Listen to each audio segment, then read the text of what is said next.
Good evening. Welcome to the 31st intervention to the story of art.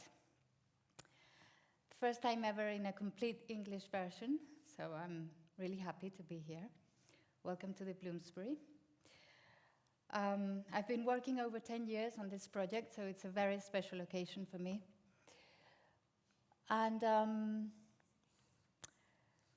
where's the book? Here. Okay, so this book, I read it when I was at university. I was 21 years old.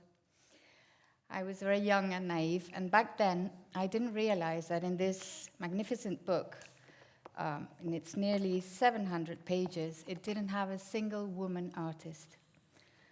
And the worst of all is that I didn't even realize.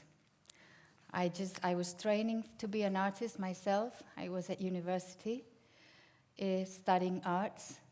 And this fact that was in front of my eyes passed completely unnoticed.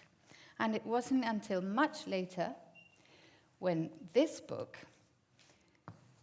helped me to see the reality that was right in front of me. So two British art historians, Rosika Parker and Griselda Pollock, were the ones that allowed me to go to my kitchen and grab my biggest kitchen knife and put remedy to this absolute terrible mistake. So for those who are not familiar with the book, with the story of art, I'll tell you that it's the most popular history of art book probably ever.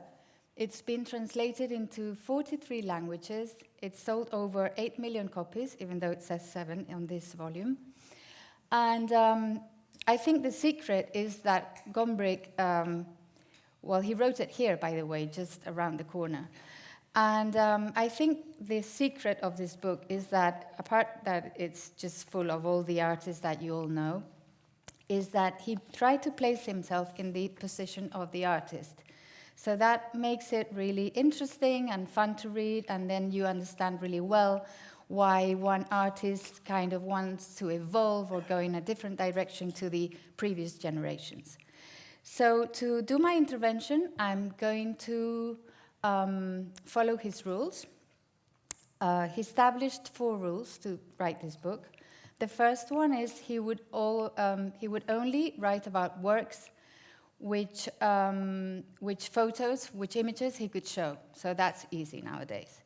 He would only write about true artworks that had been already validated by other art historians. I'll do exactly the same, but only artworks that have been validated by female art historians, who are the only ones that actually study female arts, women's works.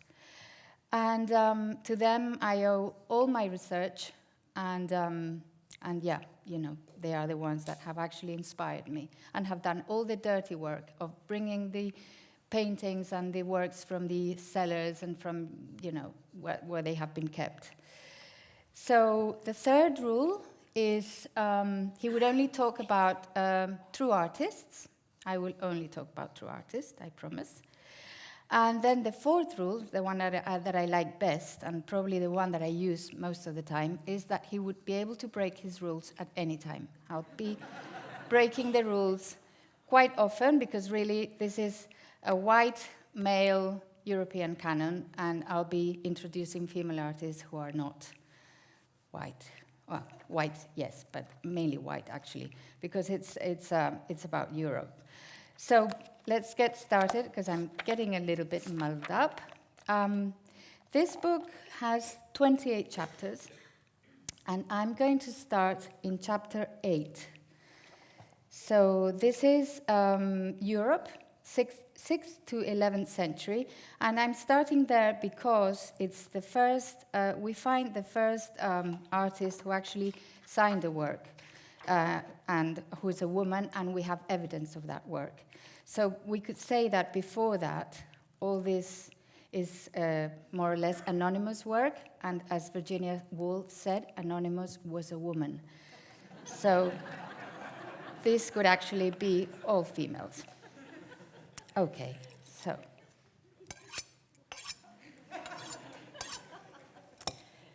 so I have to make space for the pages. I'm going to introduce This first card is very important and very symbolic for me because the first female artist in Europe is a painter from Spain, and not only from Spain, but she's from Zamora, which is in Castile. It's where I come from, and nobody comes from Zamora, so it's really quite remarkable.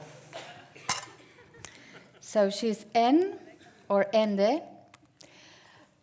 We know she's a woman because she signed her work as N, painter and servant of God, in Latin with the female suffix. However, some scholars say that it was a man who was mistaken and it just signed like a woman. You know how these things go.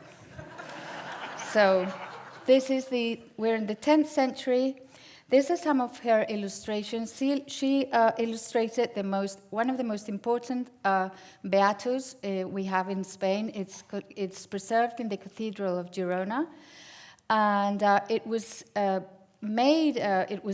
worked in Zamora, however, and it's a compilation of the Apocalypse by St. John. So these are some of her illustrations. They are amazing. And she was a very cultured woman, we see from her work. And she was very aware of Mozarabic tradition. So here's N, that's the first page. Here we have, sorry, I'm very picky with this, it has to go in really well. Here we have the next page goes for the Bayeux tapestry, and even though I was thinking of not introducing this page, I'm going to, because it's very, I think it symbolizes how art is changing. So this, we have to go one chapter back. Sorry, it's going to be the only time I'm going to go back. And this chapter is dedicated to China and Islam. So for you to understand how European this book is, China and Islam during 11th centuries, it's got only 13 pages, out of which 7 have no text. And here I found an amazing artwork, because I've done a research on embroidery, even though today I'm not going to introduce embroidery except this. She was a poet. She's called Su Hui. She lived in the 4th century, and she did this amazing poem. This is a copy, but because the original is lost, and it was an embroidery where she did a palindrome, a reversible poem that you could read in every direction. So just imagine, in this 29 by 29 grid, it contains 2,786 poems. It's like the most advanced poetry you could imagine. Of course, she was wiped out of the history of China as well.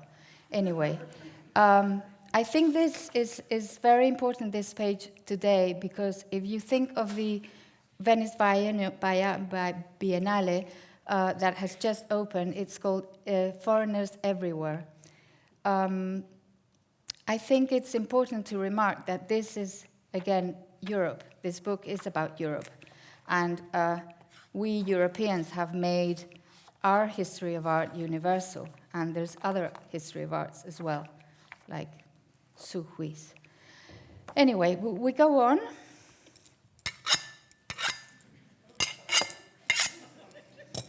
Church militant. So we are in the Gothic era, so we're in the 12th century, more or less, and here churches were becoming very important, and there were very big abbesses. So here, in this cut, I'm going to introduce three artists, 3 abbesses from Germany.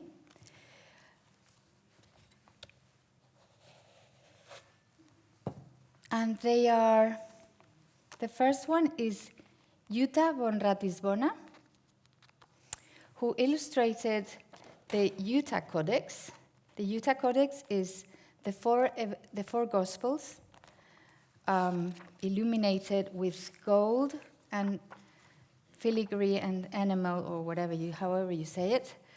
And just look at the cryptograms she creates with text and images. They are the most important Ottonian Gospels that are preserved to this day. This is the Gospel by St. John with the eagle on top of his head, which is the source of inspiration. Here we have the most important figure, probably, of the Middle Ages. She's Hildegard von Bingen, who was a poet, a playwright, psychologist, a botanist, a pharmaceutica, a doctor, and she was an abbess as well. And then not only that, she was a mystic, and she got inspiration directly from God, and she did these amazing books. I mean, and she even got permission from the Pope to illustrate her books. So this is Hildegard von Bingen. This is her with receiving the inspiration. These are some of her illustrations.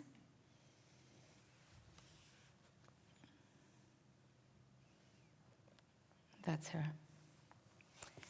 The next page is for Herod von Landsberg. She was also an abbess, German abbess. At that time, the monasteries, they couldn't be mixed sex, so females were cloistered in convents, and all the books were kept in the males' abbeys. So basically what the abbess Herod did was create her own encyclopedia with the help of all her novices, who are these ones. She created this amazing book that she titled Hortum Deliciarium, so Garden of Earthly Delights, because she thought that knowledge was like a fruit that she would give to her novices. And this is an illustration of hell. So we move on to the 12th century, 12th, 13th century. Now is when really the Gothic style is just all over Europe. All these amazing churches with all these very sort of expressive sculptures, covered with sculptures. And here we find, amazingly, a sculpture, a woman sculptor who was trained by her father, and who belonged to the guilds, which were very masculine and being masculinized by the minute. So here is Sabina von Steinbach, and just saying that Gombrich actually did include her, but I think he didn't realize. because he writes about this piece, the tympanus, which is that, but he forgot to mention that these pieces here are from Sabina von Steinbach. See, that one and that one. So here they are. And she is Sabina, whose work is beautiful. When I found out, I just couldn't believe that, I didn't know anything about her, and she was in the book. So this is the synagogue, and this is a copy that is now on the facade of the Cathedral of Strasbourg, and these are the original pieces which are in the Cathedral's museum. That's the church. So let's see. Yep. Okay, so in this chapter, I think, it's important to point out that Giotto was born and was working. So this is the very, very early 14th century. And it's important to note because it was a change in tradition and in the concept of how we understand artists. So art was basically artisans and artists were the same thing. Authorship wasn't important.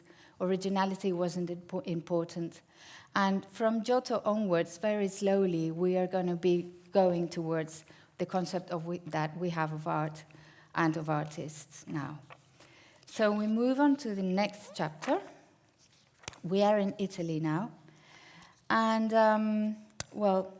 here I'm going to introduce two artists.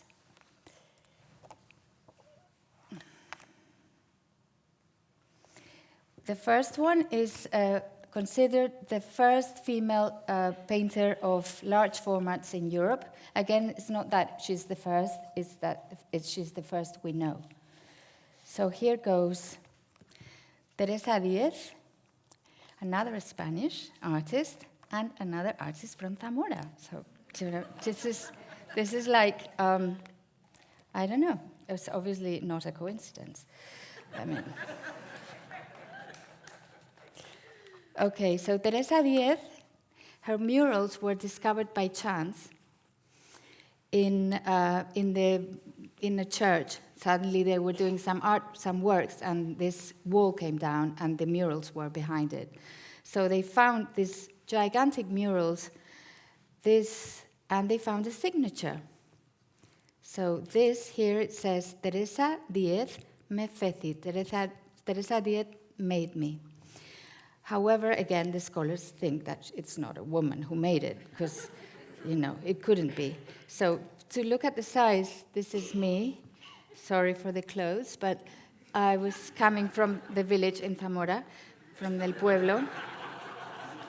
And they are in the church in Toro. So they are in a beautiful town that you must go and visit. And she paints these cycles. So the cycles, they're like sort of comic style, and they are quite big. And this is the cycle of Christ. Just look how beautiful they are.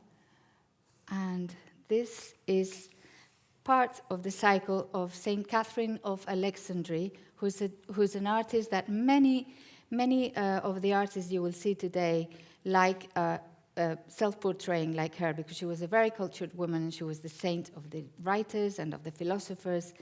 And, you know, there's lots of blood and head chopping and all that, because that's, you know, she was a martyr, obviously. And, okay, so, and here we have Bourgot-Lenoir, who's a French illuminator. And Bourgot-Lenoir is... well, the authorship between her dad and herself is like totally mixed. And I've chosen this illustration because even though it's the wounds of Christ, it reminds me so much of Judy Chicago's dinner plates from the dinner party. It's remarkable, isn't it?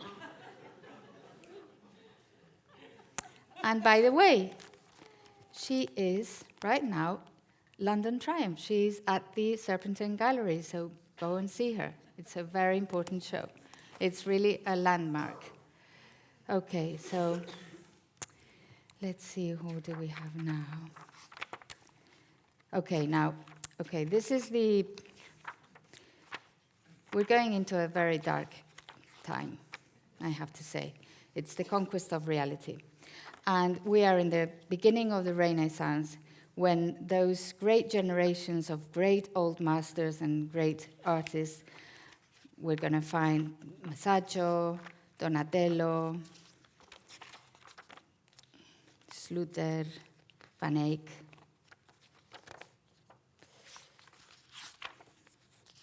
This you have at the National Gallery. And here, okay, I'm going to introduce an artist, and the next two artists, people say I introduce them for quota. I don't know if you say that in English. But well, I think it's very difficult to compete with this artist, actually, because she was an abbess. She knew poetry. She knew how to play instruments. She was a prolific painter. She's called Caterina de Vigri. She painted in Bologna. And not only that, she's a saint. And her body is preserved in a church in Bologna. That's her. So, which male artist do you know that, you know? Very difficult. So, and I really like this painting because I think it's a total subversion. It's the Virgin offering an apple to the baby. That's quite... Anyway, So this is Caterina de Vigri. Very little of her work is preserved, by the way. So we go into the black chapter. I call it the black chapter because there's no artist in this book. It's probably it's Alberti, Ghiberti, Frangelico, Uccello, Consoli, Mantegna, Piero della Francesca. So it's the black chapter, Capítulo Negro. No artist here, sorry. There were only a few nuns, and their work is not really even properly authorized or attributed. Okay, so we're going to travel to the north of Europe. This book is going to be like a cartography or like a map of Europe. So we're going to be going up and down, up and down. And in this chapter, it's actually quite similar. There's not many artists, female artists, I have to say. So because women were seriously domesticated after the Black Death, this painting I just absolutely love. It's in the Prado. And yeah. So here, however, I'm going to introduce Sibylla von Bondorf, who is actually astonishing because her work is totally anachronic. I mean, she could be not even in the Romanesque style. I mean, just Teresa Diez would be like Picasso for her. So here is Sibylla von Bondorf, who doesn't know any perspective, who doesn't know who's all the print had just been invented, and like art was kind of been democratized. However, it didn't really reach women. They were in a convent, basically in a kind of limbo, where nothing actually reached them. So Sibylla von Bondorf was a Clare nun, and obviously because they had no books in the cloistered convent, she had to make her own. So she made the life of Saint Francis, because he was the saint of this. He's the saint of the Clare nuns, because the Clare nuns are the girls of the Franciscans. So anyway,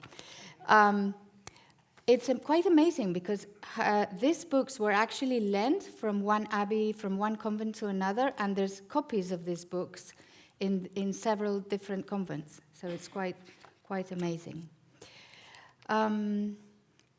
Okay, so we are going, now it's going to be getting a little bit better. We are again in Italy and Rome, in Tuscany and Rome. And here, next to Bramante and next to Andrea del Verrocchio, I can introduce one female sculptor, who, by the way, where is it? Okay, missing one photo. A book by Vasari had just been written, which was like the story of art today, but it was written by Vasari in 1550. And Vasari, back then, who wrote the lives of the most important painters, sculptors, and architects, he did introduce female artists in the book, and the chapter dedicated to one female artist was precisely to Properzia di Rossi, to this female sculptor, who was called the prodigious sculptress because she worked on the most little, tiny things you can imagine. She carved fruit stones. And in these fruit stones, she would carve the most amazing things. So in this pendant here, she carved these many faces. So she became so famous for doing this amazing work that she managed to go on to big size and to actually get commissions from the town hall. And she went to do these amazing reliefs. And yeah, so this is one of the very few works preserved from Propertia, apart from the pendants. And yeah, this is another carving of a fruit stone. Because for women, doing the small size was actually thought to be appropriate for them. So this is a tradition of the small. This is a time when the naked body, the nude, became the most important representation in art, which will be preserved. So here we have this Last Supper. Just keep it in mind, because we're going to find another one soon. And so we have these amazing artists that certainly women could not access. And yeah, the naked body became the most important. And here, I will introduce who's considered the first female painter of Florence. She is Plautilla Nelli. Plautilla Nelli, who Jane Fortune, the founder of AWA, a philanthropist, found a book in Florence in a market, and it said, Plautilla Nelli, the first female painter of Florence. That was the title. So she went and looked for the paintings of Plautilla Nelli and could only find like one or two. So she started this foundation, and they basically looked for Plautilla's work, and they found out that she was also in the Vasari, that he actually said that it would be so boring, you know, to name all the paintings that this artist had done. She was self-taught. She learned copying drawings from another master. This was from Fray Bartolomé. And basically, she was not original. All her works are not copies, but inspired and in other artists. This is very similar to to a painting by Andrea del Verrocchio. And basically, Plautilla painted for the devotion of the nuns in the convent. And here, let's see, oh dear. Oh. Sorry. There. So this is Plautilla's, and I'm going to show you. This painting, who Jane Fortune found it in this stage. It's the Last Supper by Plautilla Nelli. It measures 7 meters by 3. It's, you know, small painting. And it was abandoned in Santa Maria di Fiore until Jane Fortune found it, and she managed to do a perfect restoration of this beautiful painting by Plautilla Nelli. That is now in the refectory of Santa Maria Novella. No, Santa Maria di Fiore, sorry. And yeah, and you can see it in all its splendor. So quite small to get lost. So here I have my fold-out with Plautilla's work. We go on to to Venice, well, area of Venice, sort of north of Italy. And there, obviously, color was most important, and there were great artists. And here, I will introduce an artist who was considered in her time a myth. She's Sofonisba Anguissola, all these Italians with these beautiful names, Sofonisba. And Sofonisba was the daughter of two noble, her parents were nobles from Cremona, from Cremona, and they had 6 kids, 6 daughters. Sorry, couldn't think of the word. So they decided that not to give them the dowry, because it would be a lot, that they should learn how to paint. So basically, Sofonisba was very talented, and she learned painting. And she obviously not in the in the studio of an artist or in the workshop of a master, which would have been impossible. And she started to create this, to self-portray herself, basically. So basically she portrayed everything she had near, and she started a tradition of self-portraying long before Rembrandt. And so this is her. We will see that this painting belongs to the Spencer collection, and this is her in her old age. And when she was in Venice, she attracted the attention of all the noble people, and her father sent a drawing to Michelangelo, who was an old man by then, and they sent this picture here, this drawing, and he challenged her to make something more expressive, to which she answered with this drawing of a crab biting her brother's hand. And when she was in Milan, she came across the Duque del Infantado, so a Spanish duke. And he said, "Oh my gosh, you are amazing, you paint so well, and you're so young and so nice and such good fun. You should come to the Spanish court." Back then it was Philip II, so it was one of the most important places in Europe to be. And she became a lady-in-waiting to Isabel de Valois. So that was Philip II's, one of his wives. And she painted this portrait and Isabel de Valois and their kids. Oops, no, wait. This is actually, just look and see. So this painting here, attributed to El Greco, it is known it's not by El Greco, that's for sure. It's in doubt whether it belongs to Sánchez Coello, a Spanish painter in the court at the time of Sofonisba, or to Sofonisba. So if you see, this is Catalina Micaela, the daughter of Philip II, of Philip II, and this is the lady in the ermine, who's actually not an unknown lady. She's Catalina Micaela, and she's not wearing an ermine, she's wearing links. And this,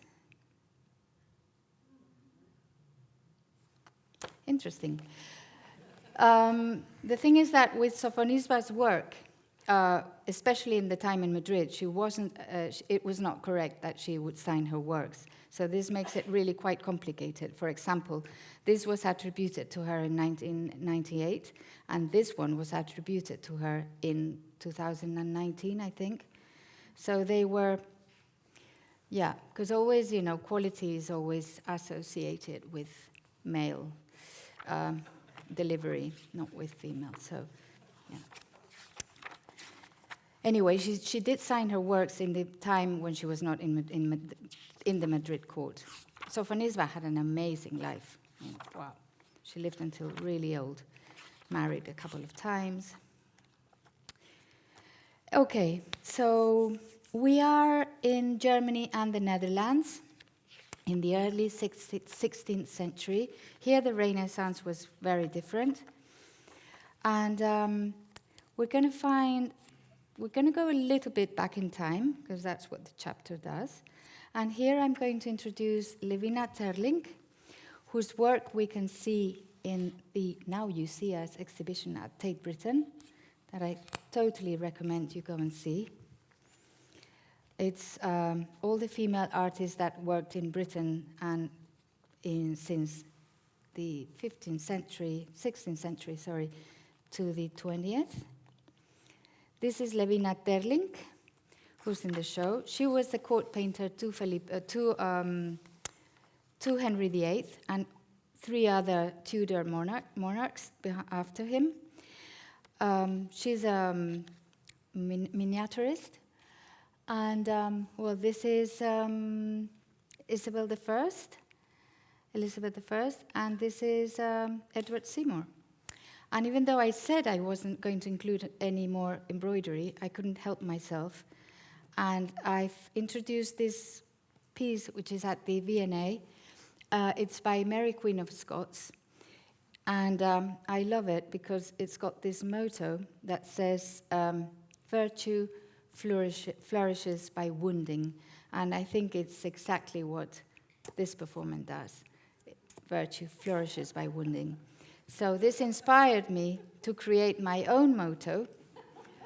And this motto says, pro me et pro omnibus meis socis, which means for me and all my colleagues.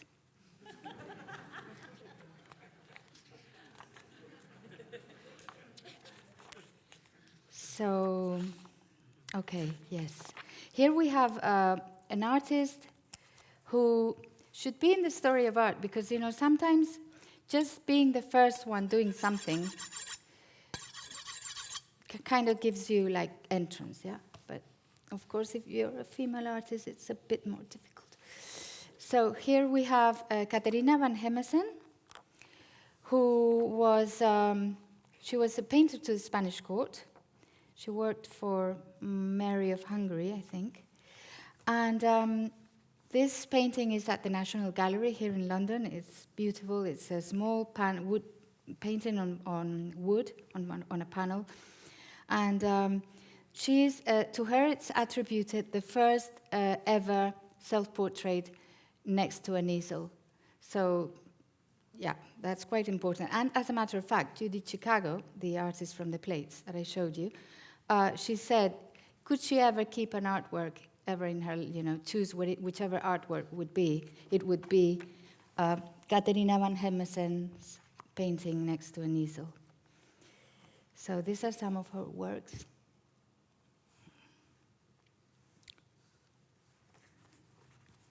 And on this side is Mechtel Toy-Boykop, who's an artist that not much is known about her, even though she painted the nude, and she knew about color.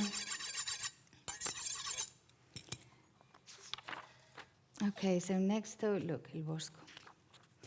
We're going to Europe again, so more South Europe. And here, next to Palladio and next to Benvenuto Cellini and Gian Bologna, I'm going to introduce 3 artists again in one cut.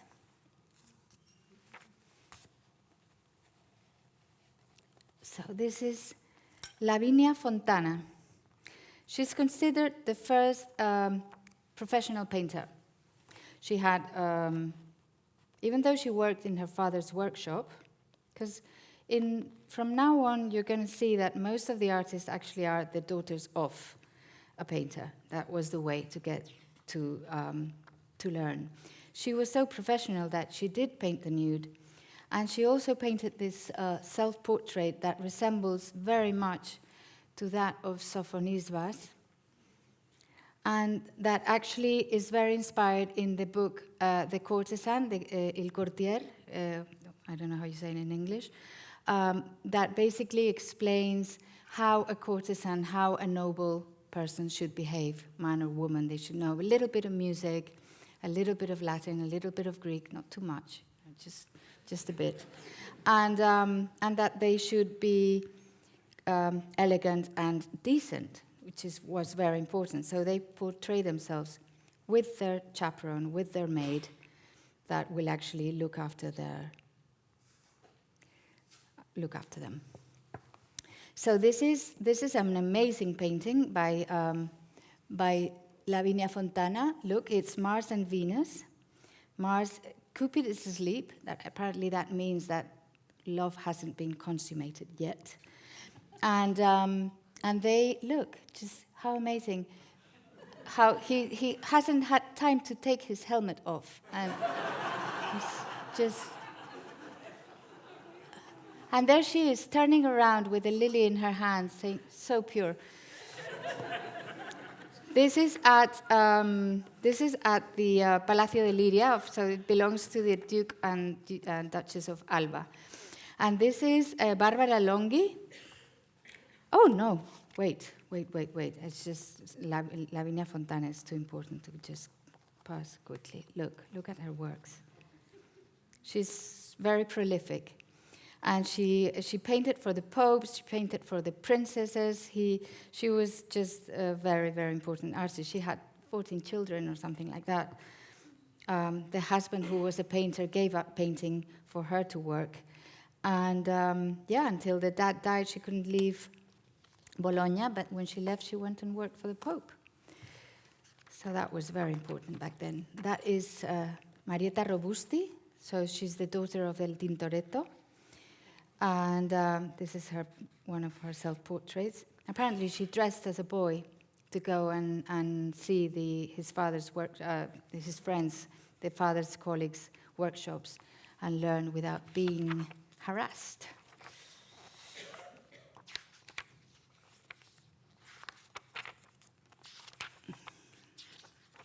Okay, so we are now, where are we? Oh yeah, Diana Mantuana. She's probably, considered the first female printmaker or engraver who had a permission to sign her works. So the Pope in Rome gave her permission to sign her plates, which is extremely useful when you actually want to sell your work and be paid for it. So, and then it's much easier to find the attribution. So this is Diana Mantuana, who it's quite curious, because apparently some people say that she was very good at drawing, others say that she didn't have a clue and that she only copied. So this is quite significative of how women artists actually, the story of women artists is not really being told that well. So now we are in Catholic Europe. This is the 19th chapter, and here we have Fede Galizia and Giovanna Garzoni. So there were two schools of painting at that time, apparently. It was Carracci and Caravaggio. So in this sort of Carracci school, I'm going to introduce Fede Galizia, who's known mainly for her still lifes, even though she painted much more than just still lifes, though they are really well known nowadays. And she was very influential. And I just really like this painting. We are now in the area of the Counter-Reformation, so the Church of England, Protestants and Catholics were divided, and the Catholics went like all the way into representing the stories from the Bible and all the images that we like so much. So this is Judith. It was very fashionable to depict the heroines from the Old Testament, and I just love this Judith because she has signs in her knife that I just like so much. Something with women and knives.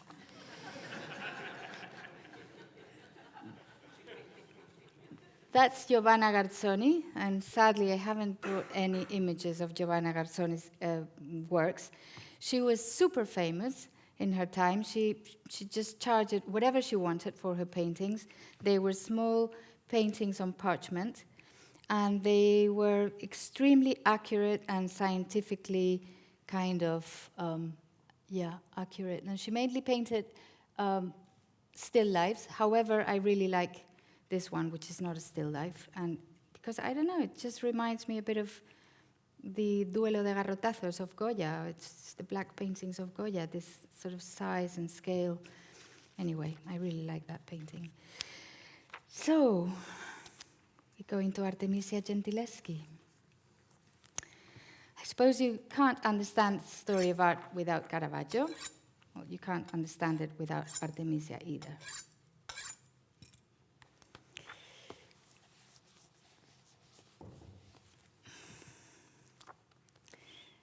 Okay, so Artemisia has, like Sophonisba, she's got a double page, just as Gombrich does when he finds an artist that is more important or he likes more.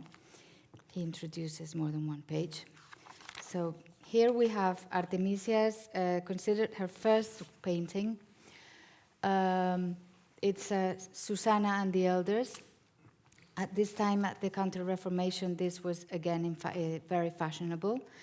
And she depicts Susanna like in this very cramped space with this architecture, with the elders looking at her and, you know, being very nasty. And she's like kind of pinned like a butterfly into this very claustrophobic architecture. And this, she painted it when she was 17. A couple of years later, she would be raped by her teacher. And then when she was 19, I think, she painted this Susanna, this Judith and Holofernes. And I just can't help comparing it with Caravaggio, because obviously she's from the school of Caravaggio. She admires him very much. And I just think that, you know, here it's like they were kind of, I don't know, like filing their nails. I mean, you know, here there are actually two women cutting ahead of this horrendous general who was had, you know, the village or the people of Judith's people. They were besieged, and just really like the, you know, the sort of blood and the reality of this image, because it's a fantastic image. Just look at the blood. And oh wait, I need to find something. Okay.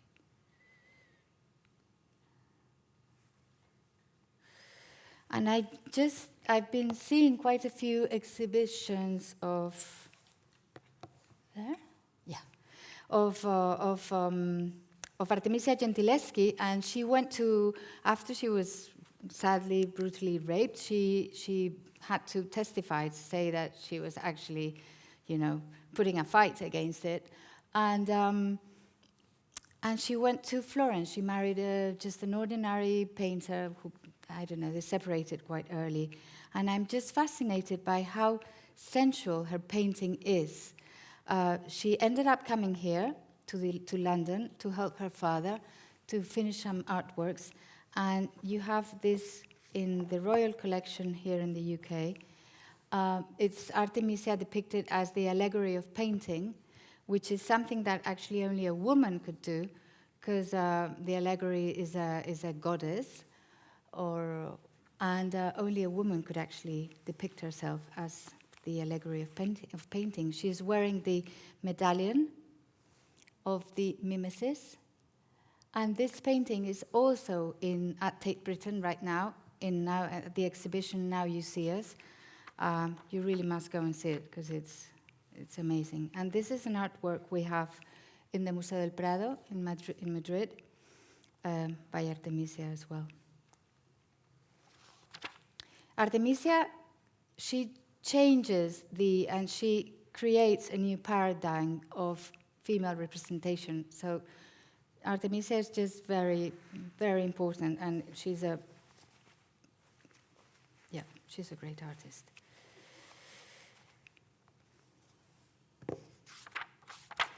Here we have, next to after Rubens and Van Dyck and Velázquez, we have another civilian artist called La Roldana, who is very, very dear to me because we share a studio in Madrid. I'll tell you about that in a moment. So La Roldana, she was an artist, she was a sculptress. She worked in Seville at her father's workshop, who was called Pedro Roldán. And Luisa Roldán, Luisa wanted to marry Luis Antonio de los Arcos, who was this guy that worked at her father's studio. And Luis Antonio de los Arcos was not liked by her dad at all. So basically, she had to leave the house and get married on her own. And that made her be able to leave the father's workshop, work on her own, and create her own workshop, and signed her works. So thanks to La Roldana being quite rebellious, we know now her works. So we're in Spain, end of the 16th century, no, end of the 7th, let me just check, sorry. Yeah, we're in 1652, more or less. So she's creating these works which are totally counter-Reformation works. So this is the very Spanish, you know, again, lots of blood. This piece is at the cathedral in Cádiz. She went to Cádiz to look for work, and there she met the Duque del Infantado. And the Duke of the Infantado suggested that she would go to Madrid and try to be sculptress of the court, because she was doing all this, you know, all these big wooden pieces like this. This is San Ginés de la Jara, which is at the Getty Collection in California. And she went to Madrid, and she did this amazing archangel, Saint Michael, with the devil at his feet. So this work was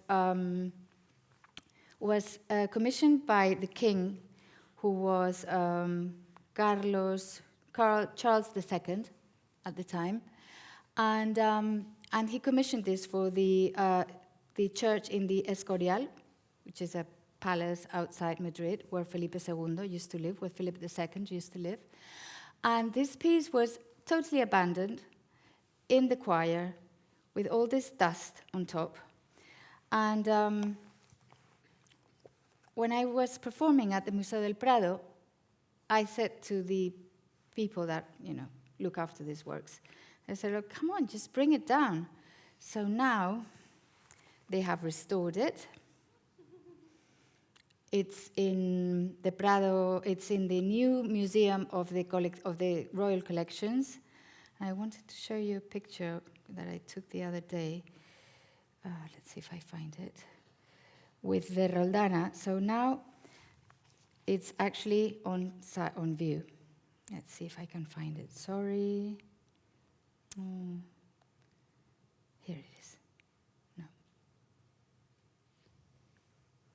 See. Oh well. This is it. And that's me there. Anyway, it's now been restored, you can see it, and it's apparently the face of the archangel is supposed to be La Roldana, and the face of the devil is supposed to be Luis Antonio de los Arcos, her husband. And look, in the restoration, they've just found this beautiful, you know, where she signed her works, in the hand of the devil. So there, it's the year when it was made, so 1692. And this is La Roldana, a sculpture of the court, escultora de cámara. And then when she was in Madrid, because the court in that time, and I suppose always in Spain, there's never money, so they never paid her. And she had to come up with these small pieces made in clay to actually have some sales, even though she had to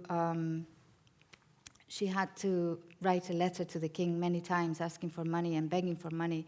And she was buried in a I don't know how you call it, but, you know, like a sort of public tumba. Yeah. So this is La Roldana. And we share a studio because when I was presidenta de la comunidad, so president of the community of my building, I received a call from the town hall in Madrid, and they called me to ask me permission to put a plaque in my building commemorating La Roldana, because around that space was where La Roldana had lived and died. And I've been really silly, and I haven't got that image ready, so I can't show you. How annoying. But the plaque says, around this place, La Roldana lived and died, and in 1706. So my studio is a basement. So basically, she has to have worked right on the same floor where I worked. So does anybody have an image here, my family? No? Okay. Oh, wait, let me try. Roldana. Roldana. No.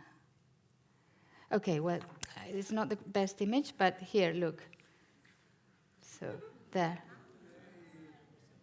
Okay, so that's my house. That's my studio. Yeah, it's amazing. I mean, when the guy from the town hall called me, I just said, "But you can't be serious, you know. You can't be serious what you're saying." And he said, "My lady at your feet." Anyway, we're now in Holland. So this is the Dutch golden period. And here, next to Frans Hals, I'm going to introduce Judith Leyster, whose work was misattributed many times and whose signature was falsified many times in favor to that of Frans Hals and her husband, who was a very bad painter, apparently. Anyway, this is the painting, the self-portrait she presented when she went into the Haarlem Guild. She was accepted as the first female painter. And you see her in this very, not very painterly attire, I would say, but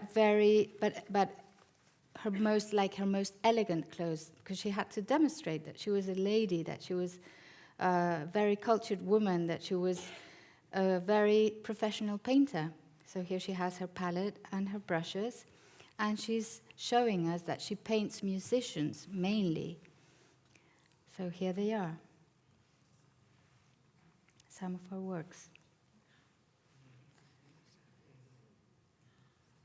So in a restoration at the Louvre, apparently, they found out that her signature was falsified. She signed with an anagram of JL, and it was falsified with an FH, and it was sold as a Frans Hals, much more expensive.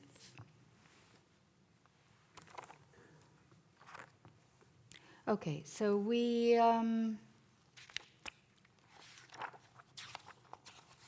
here after Rembrandt. Oh, this page I haven't brought it. Doesn't matter. We have still lifes. And here there's quite a few artists that work on still life, because still life was a genre that was suited for women. They didn't have to, be with men, or they could do it at home. And here we have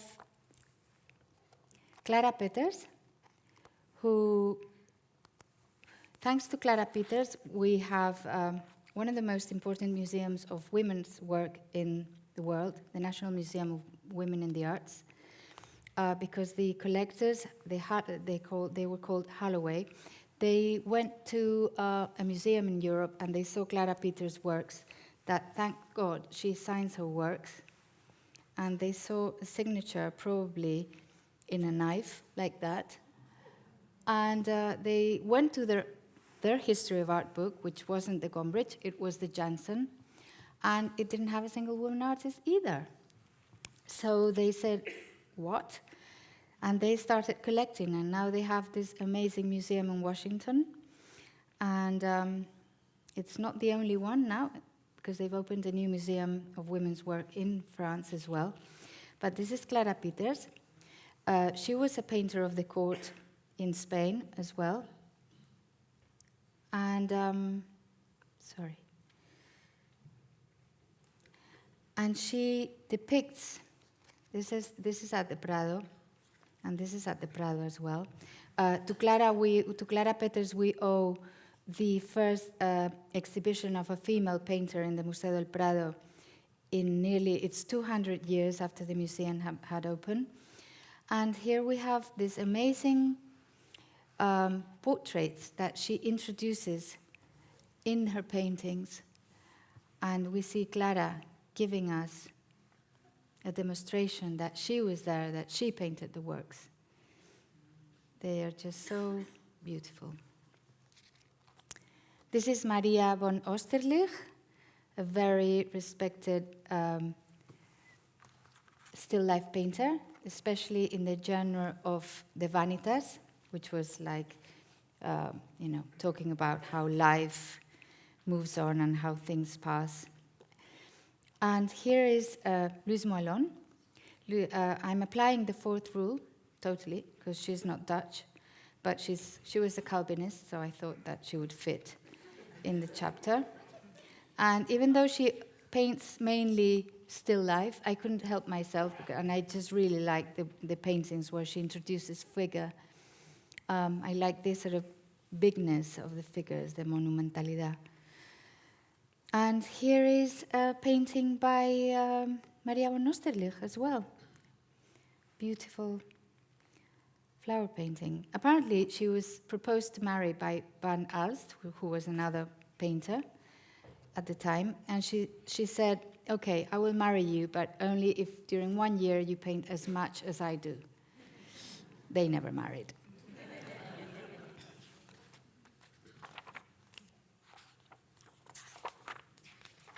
So, power and glory. We are in Italy again, and here there's a brilliant artist who was a prodigy girl called Elisabetta Sirani.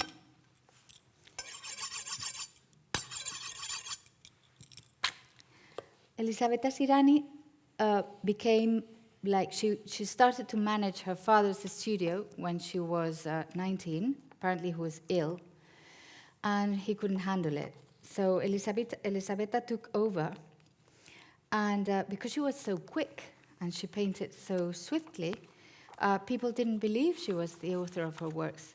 So she got used to painting in front of people, so people would actually believe her. She taught other female artists, and she only painted religious themes. This was, again, Counter-Reformation in Europe. And these are some of her works that belong to the Lydia collection, so the Duchess of Alba. And this is a beautiful Virgin. And, wait, she doesn't only paint religious paintings. Sorry, I got mistaken. This is Portia wounding her thigh. So this is inspired in Julius Caesar, Shakespeare's, actually. And it's a very important painting that many feminist art historians mention in their surveys and in their books, precisely because she's representing what a strong woman can be and how a strong woman can paint. The next artist is Rosalba Carriera, who should also be in the story of art because she achieved many of the necessary requirements to go in. She created her own style. She had a workshop with many apprentices. She was academician of Rome, of Paris, of I don't know how many places. And she created her own style, and she developed her own technique. Apparently, she learned that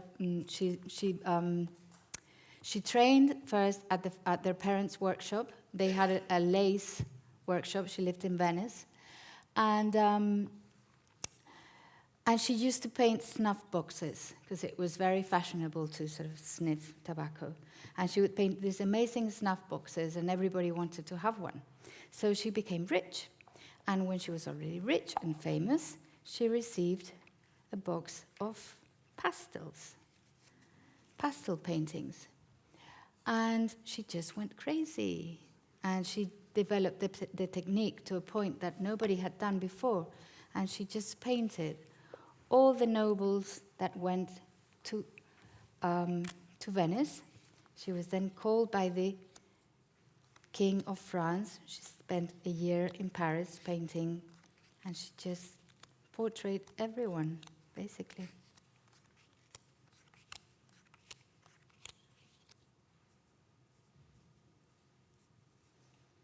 For much less, many are in the story of art.